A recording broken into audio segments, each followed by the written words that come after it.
बिस्मिल्लाहिर्रहमानिर्रहीम। नाज़रीन अस्सलामु अलैकुम वरहमतुल्लाहि वबरकातुहू। नाज़रीन, काफ़ी दिनों से एक अजीब किस्म की डिबेट जो है वो पाकिस्तान के प्रिंट मीडिया, इलेक्ट्रॉनिक मीडिया और सोशल मीडिया पर चल रही है। लेकिन अफसोस की बात यह है कि ये जो कुछ भी हो रहा है ये इंतहाई परेशान कुन है। और इसका जो परेशान कुन सूरत हाल है, इससे निकलना बहुत ज़रूरी है। लेकिन समझ से बालातर है कि ये सब कुछ क्यों हो रहा है। देखें, इस मुल्क के साथ पहले ही बहुत कुछ हो चुका है और आजकल जो हो रहा है वो उससे भी बुरा हो रहा है। बिल्कुल ऐसे ही है जैसे औरतों की लड़ाई जो है ना वो शुरू है मुल्क में। लगता है शायद कोई हुकूमत नहीं है और शायद या हुकूमत अपनी हुकूमत की रेट कायम करना नहीं चाहती है। एक बड़े ही अफसोस से कहना पड़ता है कि इस वक्त जो आप देख रहे हैं वो दूसरी तरफ जो आप अपोजिशन में हैं, एक तरफ जो है वो झूठों की नानी है और वो लोग झूठ में इतने माहिर हैं कि उनका झूठ पकड़ना भी बहुत मुश्किल होता है। वैसे ही लगता है जैसे बहुत सच बोल रहे हैं, जबकि लाहौर के जलसे में इतनी दुनिया नहीं थी। देखा जाए तो अवाम जो है वो तंग आ चुकी है और अवाम ने बिल्कुल रद्द किया उनके उस जलसे को। लोग नहीं निकले। इनके वो जो किराए पे लाए हुए कुछ लोग थे या दूसरे जो इनके अपने वर्कर थे जो सालों हाँ साल से इनसे रोटियां खा रहे हैं, तो वो इनके साथ थे जो वहाँ पे बैठे थे। और दूसरी तरफ बेईमानों का बेताज बादशाह जो है वो उसका छोकरा जो नारे लगाता है, अब नहीं छोड़ेंगे, हम नहीं छोड़ेंगे। समझ से बालातर है। ये क्या, ये मुल्क पाकिस्तान है या मजाक है। और तीसरी हमारे पास जो कुव्वत है वो है एस्टेब्लिशमेंट की। लेकिन इस वक्त तो मैं सोचता हूँ कि ये 70-72 साला पाकिस्तान की लाइफ में ये सबसे साबर तरीन जर्नैल इस वक्त मौजूद हैं जिन्होंने सब्र की इंतहा कर दी है। जबकि अगर हमारा दिल दुखता है तो वो जवान जो रोज़ कुर्बानियाँ दे रहे हैं, जो दिन और रात सरहदों पे अपनी जानें निछावर कर रहे हैं इस मुल्क की हिफाजत के लिए, हम लोगों की हिफाजत के लिए, उनकी क्या हालत होती होगी। तो देखें, ये अगर इनकी बातें सुने, देखो दोनों पार्टियों की, कोई अगर सिविलाइज्ड मुल्क होता, कोई भी पढ़ी लिखी कौम होती तो इनको जूते मार मार के इनके मुंह बंद करवा देती। कहीं कोई झूठ बोलता है, खासकर मुल्क का जो सरबराह बनना हो जिसने या बना हो, तो उससे लोग जो पढ़े लिखे लोग हैं वो उसको साइड पे कर देते हैं इसलिए कि उसने झूठ बोला है। यहाँ झूठों का अंबार लगाया जाता है और इन झूठों को पकड़ने वाला कोई नहीं है। देखें, जहाँ तक हुकूमत की बात है, हुकूमत से हम पहले भी रिक्वेस्ट करते आ रहे हैं जब से ये हुकूमत बनी है, और एक दफ़ा फिर आज करते हैं कि खुदा के लिए इस कौम और इस मुल्क पर तरस खाया जाए। और अगर हमारी एस्टेब्लिशमेंट इस वक्त बहुत बड़ी साबर बनी हुई है, सब्र की उन्होंने इंतहा कर दी है, तो उनका जो सब्र का पैमाना है उसको लबरेज मत होने दें। यानी लबरेज तो हो चुका है, उसको छलकने मत दें। ये जो कुछ आप लोग कर रहे हैं ये सब गलत है। अपोजिशन जो ज़बान इस्तेमाल कर रही है वो ज़बान इंतहाई ख़तरनाक है। लेकिन इसके साथ साथ मुल्क में जो हुकूमत है उसकी अपनी कोई रिट नहीं है। हुकूमतें रिट कायम करने से चलती हैं। अवाम और मुल्क दो चीज़ें डिमांड करता है जो भी हाकम बनता है, अमन व अमान और लोगों को रोज़गार। और इसमें एक तीसरी बात होती है कि जब किसी मुल्क में अमन व अमान होगा तो बैरून ममालक जो कंपनियां हैं, जो दूसरे मुल्क हैं, वो उस मुल्क में आके जो है वो सरमायाकारी करेंगी। अब जो हमारी हालत बन चुकी है, इस हालत में, इस गहमा गहमी में, इस शोर शराबे में आप बताएं कि कौन आएगा। हुकूमत की अपनी रिट नहीं है और समझ में नहीं आता कि खान साहब इस रिट को कायम क्यों नहीं करना चाहते। खान साहब जो है वो पक्के असाब के मालिक हैं, लेकिन इस वक्त जो लग रहा है वो सिर्फ ये लग रहा है कि पाकिस्तान के अंदर सिर्फ एक शख्स है जिसकी पार्टी है या जिसके हुक्म चलते हैं या जिसकी हुकूमत है, और वो हैं इमरान खान साहब। बाकी जितने अदारे हैं सब खामोश हैं। कोई अदारा जो है वो कुछ नहीं करना चाहता। हुकूमत के पास कवानीन हैं, दफात मौजूद हैं, दस्तूर में लिखा हुआ है, आईन पाकिस्तान में लिखा हुआ है कि कोई भी शख्स अपनी हद से जब तजावज़ करेगा, और ये जो ज़बान इस्तेमाल हो रही है इस किस्म की ज़बान इस्तेमाल करेगा मुक़्तदर अदारों के ख़िलाफ़, अदालतों के ख़िलाफ़, तो उसके ख़िलाफ़ दफ़ा नंबर फ़लाँ फ़लाँ फ़लाँ कार्रवाई की जाएगी। ये बिल्कुल कार्रवाई नहीं हो रही है। मैदान में एक चौथी कुव्वत पाकिस्तान के अंदर है और वो है नैब, जो बेईमानों का रखवाला है और जो छोटे मोटे कोई दुआनी चुआनी की बेईमानी करने वाले हैं उनका उन्होंने जीना हराम किया हुआ है। ये बड़े ही अफसोस की बात है, बड़े ही अफसोस की बात है। हम अवाम तंग आ चुके हैं। इमरान खान साहब, आपसे एक रिक्वेस्ट है, खुदा के लिए इस मुल्क के साथ तो बहुत ज़्यादा खिलवाड़ हुए हैं पहले ही, तो रहती सहती कसर जो है ना वो आप मत निकालें।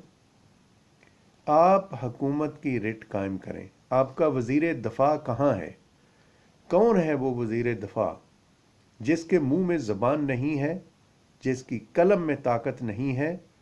वो हमारे उन जवानों को हर रोज़ अपनी गंदी ज़बान से जलील कर रहे हैं और वज़ीर दफ़ा खामोश है। कहाँ है हुकूमत की मशीनरी जो इन कवानीन को इम्प्लीमेंट करवाए इन बेहुदा ज़बान इस्तेमाल करने वालों पर? देखें, बहुत सारे मामलात हुए हैं, लेकिन इससे पहले एक बड़ा मामला ये हुआ था कि कायदे आज़म मोहम्मद अली जिन्ना रहमतुल्लाह अलैह की कब्र की बेहुरमती की गई और दिन दिहाड़े की गई, और इन्हीं 4 लोगों ने की। लेकिन हुकूमत की जो रिट है वो उसमें कोई नहीं। उनमें जो लोग पकड़े गए उनको भी फारग कर दिया गया, उसकी कोई परवाह न की गई। उसके बाद आर्मी के जो कानून के ख़िलाफ़ है, एक जो कन्विक्टेड पर्सन है, 3 दफ़ा का झूठा वज़ीर आज़म, वो वहाँ बैठकर नाम ले लेकर बड़े अदारों के सरबराहान जो हैं उनको गालियाँ दे रहा है। वज़ीर दफ़ा जो हैं वो लॉलीपॉप मुंह में लिए सो रहे हैं या उसको चाट रहे हैं। शर्म आनी चाहिए, थोड़ी गैरत आनी चाहिए आप लोगों को अपने अपने रुतबे की और अपने अपने मुकाम की। अगर आप लोग ऐसा नहीं कर सकते तो मैं आपसे रिक्वेस्ट करता हूँ, अपने चैनल के वसातत से, अपने लोगों की तरफ से, अपने लोगों की आवाज़ में ये रिक्वेस्ट करता हूँ कि खुदा के वास्ते इस मुल्क को, फिर एक तीसरी जो ताकत है उसी के हवाले किया जाए। देखें, आर्मी का सब्र का पैमाना लबरेज हो चुका है, इसको छलकने मत दें, क्योंकि ये हुकूमत की रेट होनी चाहिए थी। मुल्क का जो एग्जेक्टिव है जनाब इमरान खान साहब, ये आपका काम है, आपके वज़ीर दफ़ा का काम है कि वो उठे और इन लोगों के ख़िलाफ़ कानूनी कार्रवाई की जाए। जो सख्त किस्म के आर्टिकल पाकिस्तान के अंदर मौजूद हैं उनको इस्तेमाल किया जाए। ऐसा आप क्यों नहीं कर रहे? क्या ये मुल्क आप सब लोगों के बापों की जागीर है? वो बेईमान, चोर, डाकू जिन पे कोई शक वाली बात नहीं है, वो हर पाकिस्तानी जानता है। आपको हम ईमानदार समझते हैं, बल्कि आप ईमानदार हैं, लेकिन सिर्फ आपकी ईमानदारी काफ़ी नहीं है खान साहब। अगर आप हुकूमत की रेट कायम नहीं कर सकते तो खुदा के लिए इस पाकिस्तान में जो अल्लाह ताला ने हमें पाकिस्तान के बाद एक बड़ी नेमत दी है, जिसको हम अपना आर्मी का अदारा कहते हैं, इसका मोराल जो है उसको तबाह न करें। कहाँ है आपका वज़ीर दफ़ा? कहाँ है वो सारी डिपार्टमेंट, जो एस्टेब्लिशमेंट पूरी, जो इस कानून को नाफज कर सकती है? क्यों नहीं कर रहे? नैब को आपने छोड़ा हुआ है कि ना कोई ताजर बचेगा ना दूसरा बचेगा। शरीफ आदमियों को नैब कुछ नहीं कहती। इसमें दो चीज़ें हैं नैब के लिए, या तो वो इंतहाई बेईमान और करप्ट डिपार्टमेंट है, या फिर उनके अंदर जो काम करने वाले लोग हैं वो कॉम्पिटेंट नहीं है। वो जिन सीटों पर बैठे हुए हैं उसके अहल नहीं है। कोर्ट जो है कल एक जो सीसीपीओ लाहौर के बारे में जो हाई कोर्ट का हुक्म आया जस्टिस कासिम साहब का, देखें, कोर्टों पर हम एतराज़ तो करते हैं और जजेस बाज़ करते भी हैं, क्योंकि उन्होंने शरीफ ख़ानदान वालों ने सबकी वीडियो बना के ब्लैकमेल किया हुआ है उनको, और सबकी वीडियोस हैं उनके पास, इसलिए वो बड़े धमाके से कहते हैं कि हमारे पास कुछ और वीडियोस भी हैं। लेकिन इसी के साथ साथ ये ज़रूरी नहीं है कि जजेस जो हैं वो सारे के सारे जज अरशद मलिक की तरह के हो जाएं या सिद्दीकी साहब की तरह के हो जाएं। अच्छे जज भी हैं, लेकिन जज के सामने क्या होता है? जज के सामने केस होता है। अगर कुरान की रूह से भी देखें तो क्यों कहा गया कि जब कोई गवाही का वक्त आए तो सच्ची गवाही दें, भले वो आपके अपनों के ख़िलाफ़ ही क्यों ना हो, क्योंकि जो केसेस हैं, जो मुकदमात हैं, उनका दारोमदार गवाही पर होता है। तो ये जो असल फसाद की जो जड़ है वो वही डिपार्टमेंट है जिसको हम कहते हैं एंटी फसाद, यानी नैब और एंटी करप्शन। ये जो दोनों डिपार्टमेंटें हैं, अब देखें ना, इनके पास जब लोग कॉम्पिटेंट नहीं है तो निकाल दिया जाए, इनके लिए कोई बात की जाए। ऐसा नहीं है, सबकी अपनी अपनी हमदर्दियां हैं।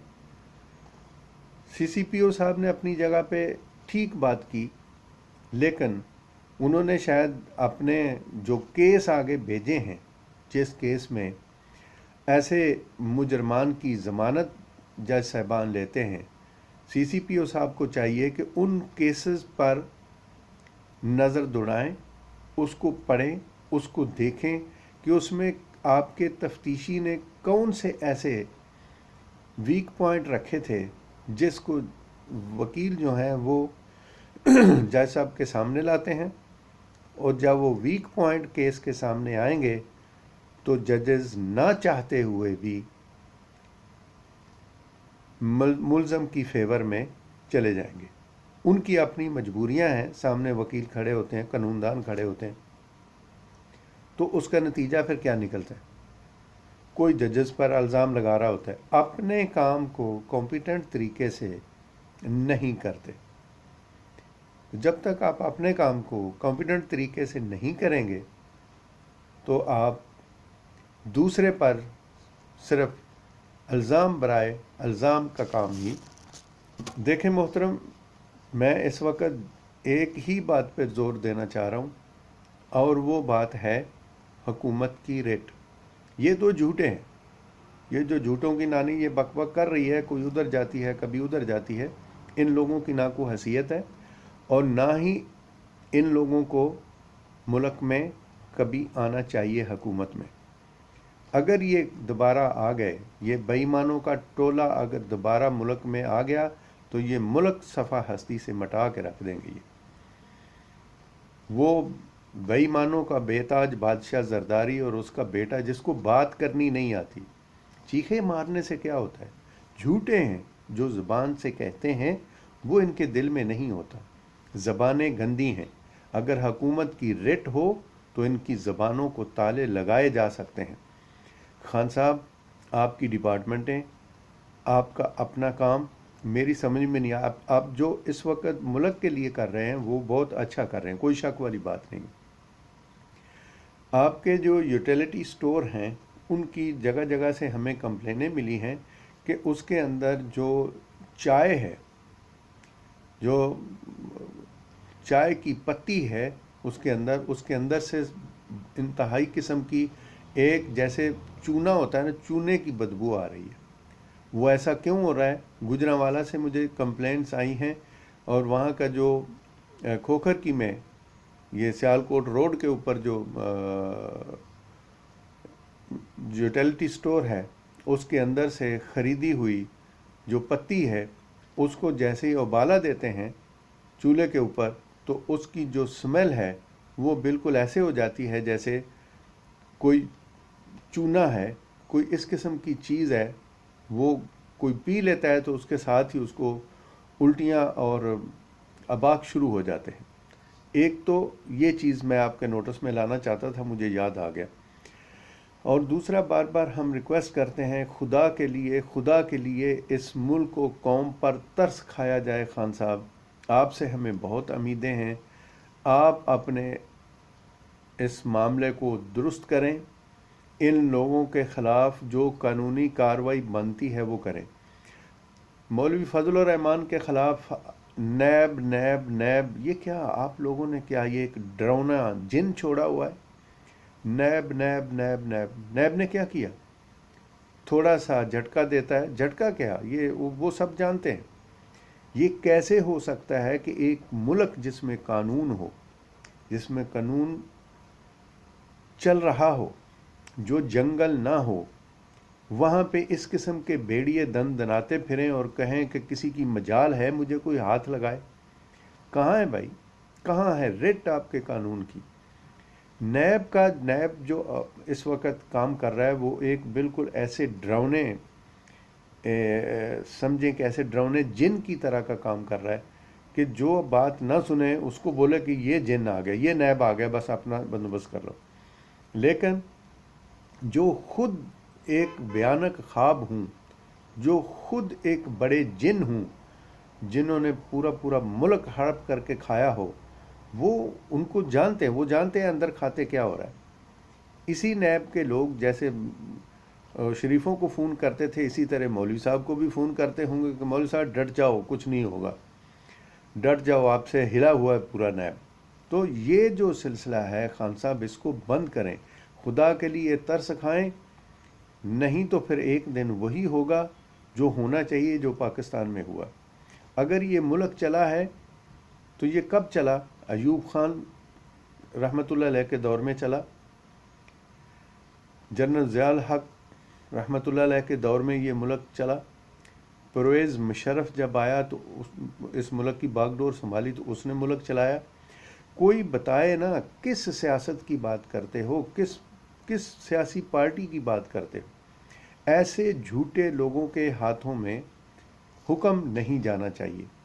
और आपसे जो हुकूमत की रेट है खान साहब वो कायम नहीं हो रही, वो मेरा ख्याल शायद नहीं होगी।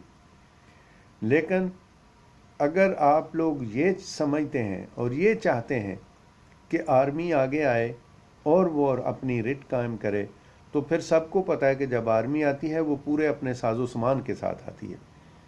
वो ऐसे आगे आके फरीक बन के इनके ख़िलाफ़ केस नहीं करना चाहती। वो तो जब आते हैं तो फिर वो पूरे अपने साजो सामान के साथ आते हैं, और यही कुछ होगा जो सूरत हाल बनी हुई है। देखें ना, एक अजीब बच्चों वाली बात है।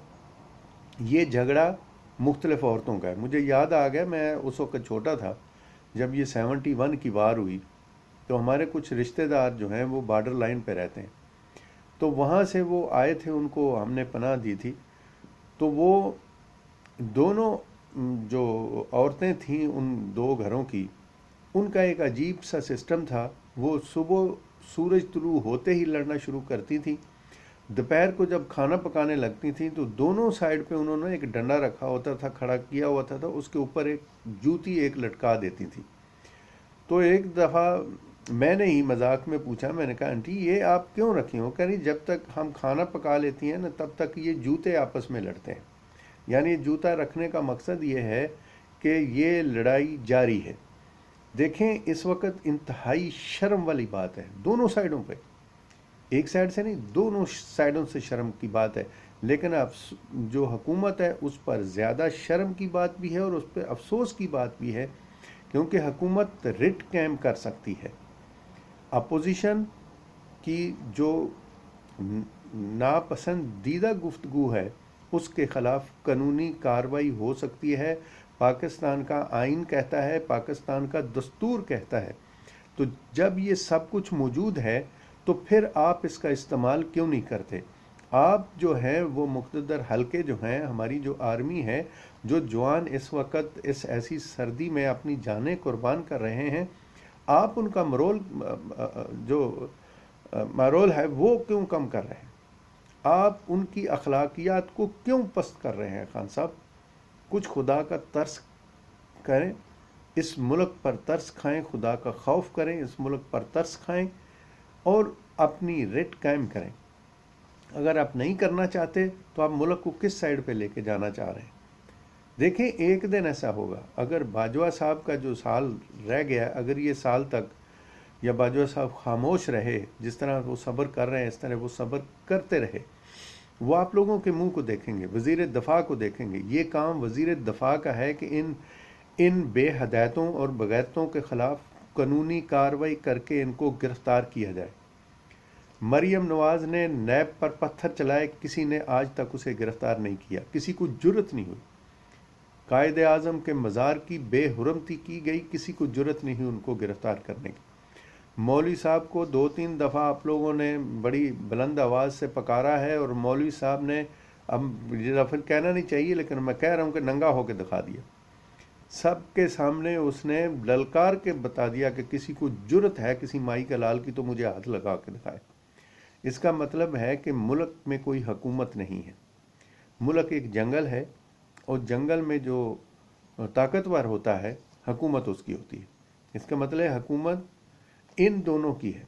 मौलवी साहब की हुकूमत है, उसको कोई हाथ नहीं डाल सकता, और ये कल की छोकरी की हुकूमत है। ये दोनों बंदे हुकूमत के अंदर नहीं हैं, लेकिन पूरे हुकूमत के सर्कल को इन्होंने तबाह बर्बाद कर दिया।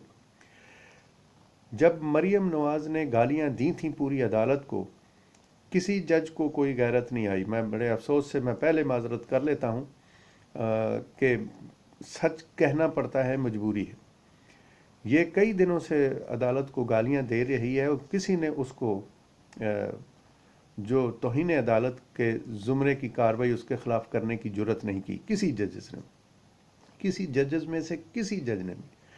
लेकिन CCPO साहब ने अगर ये बात कर दी दोनों साइडों से, CCPO को हम इसलिए भी थोड़ा गलत कहते हैं कि उनको अपना जो तफ्तीश का जो सिलसिला है, अपने केस को प्रिपेयर करने का जो तरीक़ाकार है उस पर ज़ोर देना चाहिए। माहरीन की जो है वो मशवरे से ये सारा काम करना चाहिए और उसके वकील तगड़े होने चाहिए जो अदालत में जाके अपने मौक़िफ़ को साबित कर सकें। लेकिन सेम टाइम पर हम जज साहिबान से भी रिक्वेस्ट करते हैं कि आप भी अपनी गलतियों पे थोड़ा तवज्जो दें और देखें ये सारे के सारे मुल्क को किस तरफ लेके जा रहे हैं। आपको मरियम नवाज की गालियां जो हैं वो तो बिल्कुल नज़र नहीं आई, ना आपको सुनाई दी गई हैं, ना आपने पंजाब के जो अटार्नी जनरल हैं उनको कोई कहा कि भाई सारी मालूमात करें, सारा मामला करें, तौहीन अदालत के ज़ुमरे में आता है। आपने ये नहीं कहा। और सीसीपीओ साहब चूंकि वो थोड़ा इन लोगों पर भारी है, इसलिए शायद आपको ये भी अच्छा नहीं लगा कि इसने ये बात क्यों कर दी। हालांकि सोचने की बात यह है कि उसने अपने जो जो इंटरव्यू में बात की, उस बात पे अगर गौर किया जाए तो उसने कहा कि जी हम क्या करें, हम पकड़ दें, अदालतें छोड़ देती हैं।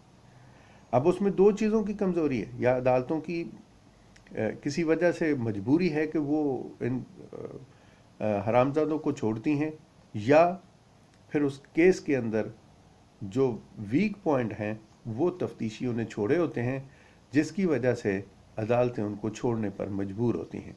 तो हम अदालत से भी रिक्वेस्ट करते हैं कि खुदा के लिए आप भी इस मुल्क पर तरस खाएं।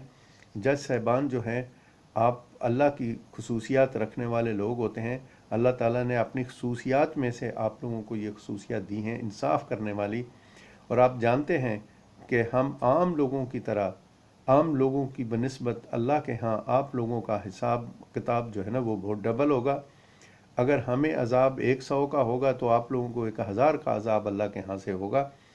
इस चीज़ को मद्देनज़र रखें। भूल जाएं इमरान खान को या दूसरों को या चौथों को। आप अपने इस डिपार्टमेंट का जो जो एक रिस्पेक्ट है उसको कायम रखते हुए खुदा के लिए इस मुल्क पर तरस किया जाए और मुजरमीन को जो है वो अच्छे तरीके से देखा जाए। तो लास्ट में मैं सबसे रिक्वेस्ट करता हूँ, हुकूमत से फिर एक दफ़ा कहता हूँ कि खुदा के लिए आप अपनी रेट कायम करें। अगर रेट कायम नहीं करना चाहते या नहीं करेंगे तो जिस तरह ये मुल्क अभी चल रहा है ना, ये सारे का सारा मुल्क फिर वहीं पे चला जाएगा। आप लोग डिक्टेटर कहते हैं आर्मी को, लेकिन मैं अपनी आर्मी को हीरो कहता हूँ, और उनके अलावा ये मुल्क नहीं चल सकता। ये पाकिस्तान की तारीख गवाह है, जब जब भी सियासतदान आए उन्होंने इस मुल्क को लूटा, बेईमानी की, तबाह व बर्बाद किया। भुट्टो आए तो उसने तबाह किया, तालीम के लिहाज से, इंडस्ट्री के लिहाज से, ज़िम्मेदारी के लिहाज से, हर लिहाज से उसने इस मुल्क, उसने भी ये समझा था कि मुल्क उसके घर की लौंडी है। नवाज शरीफ आया, उसने भी ये समझा। जरदारी तो वैसे ही बेईमानों का बेताज बादशाह है, उसके बारे में कुछ कहना ज़रूरी नहीं है। और उसका जो बिलावल है, उसकी आप हालत देख लें कि बात करनी आती नहीं है। वो चेयरमैन है और वो सेलेक्टर और दूसरी जो है जिनके पास झूठे होने का 100% लाइसेंस है, और वो झूठों की नानी उसको कहा जा सकता है। मेरी लंदन में क्या, पाकिस्तान में भी कोई प्रॉपर्टी नहीं है। मैं सब लोगों से ईमानदारी से पूछता हूँ, आपने अल्लाह और रसूल को हाजिर नाजर करके मुझे एक दफ़ा ये बता दें कि अगर ये किसी पढ़े लिखे मुल्क में कोई लीडर इस किस्म की बकवास करता और इस किस्म का झूठ बोलता, तो क्या लोग उसको हुकूमती मामलात में आगे आने देते? लोग मुंह बंद कर देते उसका।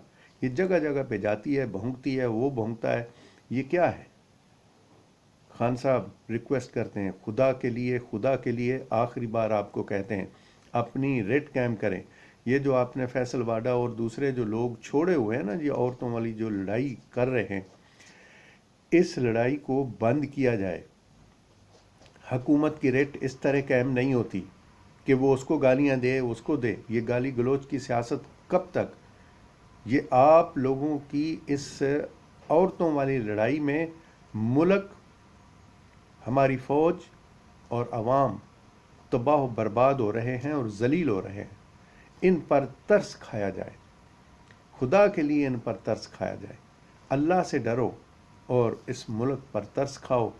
जिन लोगों के मुल्क नहीं हैं उनसे पूछो, हम खलीज में बैठे हैं, आओ हमारे गिरदोनवा में देखो कि क्या हो रहा है।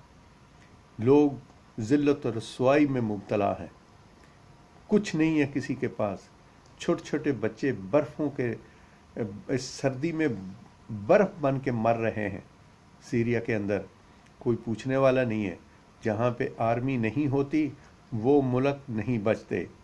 भाई खुदा के लिए इस पाक आर्मी पर तरस खाया जाए, इनके इज़्ज़त व एहतराम को मलहूज़ रखा जाए, और अपने वज़ीर दफ़ा से, अगर आपका कोई वज़ीर दफ़ा है तो, सब तनख्वाहें ले रहे हैं।